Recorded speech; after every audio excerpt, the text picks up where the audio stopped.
Une grave crise intérieure vient d'éclater au Maroc. Répondant à l'appel du Glaoui, pacha de Marrakech, des milliers de Berbères sont descendus de la montagne à la suite de 300 caïds et se sont rassemblés à Marrakech devant le palais du pacha. Tandis qu'à Rabat, en vertu du traité de protectorat, les troupes françaises assuraient la protection du sultan, les pachas et caïds, avant de passer aux actes, attendaient le retour du Glaoui qui venait de s'entretenir avec le général Guillaume. Le conflit qui oppose depuis des années le chef de la capitale du Sud au sultan Sidi Mohamed Ben Youssef, chef temporel et spirituel du Maroc, entrait ainsi dans sa phase cruciale. Mais l'intervention du résident devait contribuer à calmer les esprits. Les partisans du pacha de Marrakech s'en tenaient finalement à proclamer comme nouveau chef religieux Moulay Mohamed Ben Arafat à la place du sultan. Une question se pose. Le sultan conservera-t-il son prestige de chef politique et ses qualités de chef religieux, lui sont maintenant contestées par certains de ses sujets?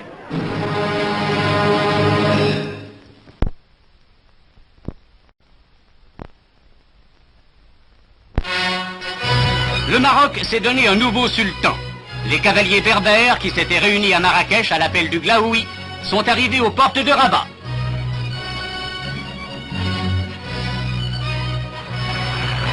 Ils ont campé au pied de la tour Hassan, aux environs du palais impérial, le Dar el Makhzen, où devaient se dérouler les cérémonies d'investiture. Bientôt, sur la route de Marrakech, est apparu le cortège du nouveau sultan, Sidi Mohamed Ben Arafat, élu la veille selon les rites traditionnels par les ulémas de Fès. Arrivé aux portes de la capitale, le sultan est descendu de voiture pour saluer le drapeau chérifien présenté par la garde noire. Il pénétrait bientôt dans la cour du palais, accueilli par les notables qui l'escortaient ensuite jusqu'à la salle du trône. Là, Sidi Mohamed Ben Arafat présidait pour la première fois la réunion des dignitaires de l'Empire, parmi lesquels le pacha de Marrakech et le shérif El-Ketani.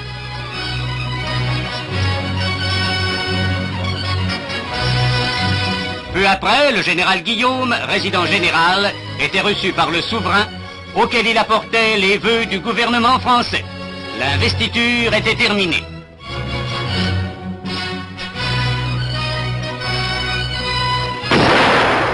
Dehors, le canon tenait en signe d'allégresse et une brillante cavalcade saluait la sortie du sultan qui venait au milieu de la foule célébrer l'Aïd el-Kébir qui termine le ramadan.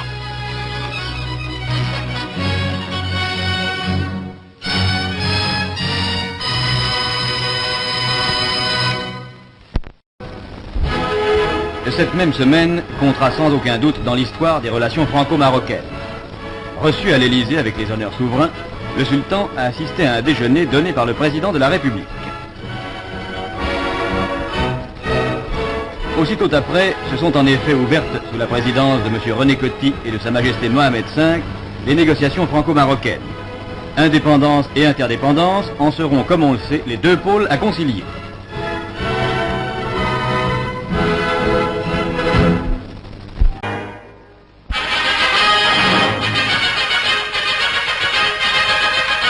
C'est en souverain que Sidi Mohamed Ben Youssef, redevenu Mohamed V, sultan du Maroc, a quitté la France pour retrouver son trône après 2 années d'absence.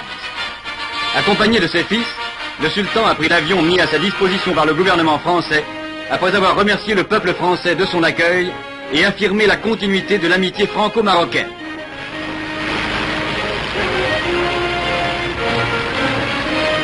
L'avion, escorté par une escadrille de chasseurs, s'est posé sur l'aérodrome de Salé dans une atmosphère d'allégresse générale. Au milieu des acclamations, le sultan a été accueilli par le nouveau résident, M. André Dubois. Aussitôt après, il était comme assailli par une vague de fidèles et s'est porté par une houle humaine que le souverain a pu parvenir jusqu'à sa voiture. Tout le long des 6 kilomètres qui séparent Salé du palais de Rabat, 600 000 Marocains peut-être, contenus à grand-peine par le service d'ordre des partis politiques, ont fait à leur seigneur retrouvé une ovation frénétique.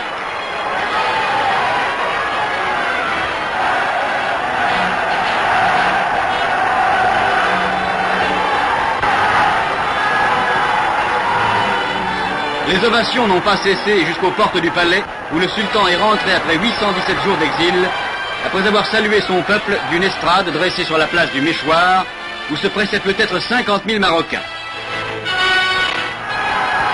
Quelques heures plus tard, M. André Dubois rendait visite au souverain.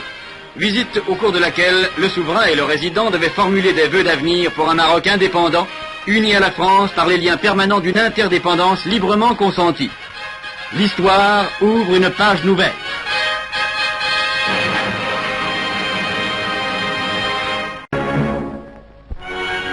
Une nuée de journalistes et de cinéastes ont envahi le pavillon Henri IV à Saint-Germain pour fixer l'acte spectaculaire de la réconciliation marocaine.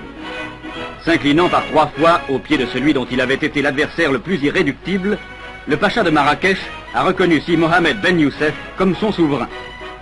Cette pathétique entrevue, qui n'a duré que quelques minutes, ne manquera pas d'apporter une contribution importante à l'apaisement général.